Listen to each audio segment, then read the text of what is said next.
আমাদের ওয়েস্ট বেঙ্গলে এত বড় একটা ঘটনা হওয়ার পরেও অনেকেই চুপ করে রয়েছে। এখন তোমরা ভাবছো কি ঘটনা হয়েছে, অনেকেই এই বিষয়টা জানে না। তো 9 আগস্ট মানে এই মাসের 9 তারিখে একটা ঘটনা হয়েছিল, যেটা ছিল RJ কার কলেজে। একজন আমাদের ওয়েস্ট বেঙ্গলের একজন 31 বয়সের মেয়ে, যার স্বপ্ন ছিল সে ডাক্তার হবে, সে আজকে কিছু জানোয়ার লোকের সার্কেলে পড়ে তাকে রেপ করা হয়েছে। এই ঘটনা শোনার পরে আমি মোটেই ঠিক ছিলাম না, ভেতর থেকে কেমন যেন কান্না পাচ্ছিল। আর এটা ভাবছিলাম, সেই মেয়েটাও তো কারো মেয়ে, সেই মেয়েটাও তো কারো বোন, সেই মেয়েটারও তো ফ্যামিলি ছিল। যদি আজকে তোমার ঘরে তোমার বোনের সাথে এই ঘটনাটা হতো, তাহলে কি তুমি ঠিক থাকতে পারতে? মোটেই পারতে না। যখন এই ঘটনাটা হলো, এই ঘটনাটা হওয়ার পরে আমাদের মুখ্যমন্ত্রী মমতা ব্যানার্জি, এনার কাছে যখন এই খবরটা যায়, তিনি কি বলছেন এই ভিডিওর মাধ্যমে দেখে নাও।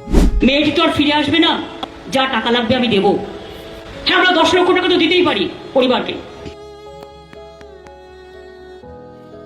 এনার কথা শুনে তো আমাকে তালি সত্যিই দিতে ইচ্ছে করছে। কারণ কি, একজন মেয়ে যদি রেপ হয়ে যায়, তাহলে তার শরীরের দাম 10 লাখ টাকা, তিনি সেটা বলছেন।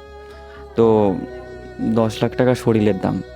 আচ্ছা ম্যাডাম, একটা কথা বলুন তো, যদি আজকে মন্ত্রীর মেয়ে রেপ হতো, তারপরেও কি আপনি বলতেন যে হ্যাঁ তাকে 10 লাখ টাকা দেওয়া হবে? বলতেন না।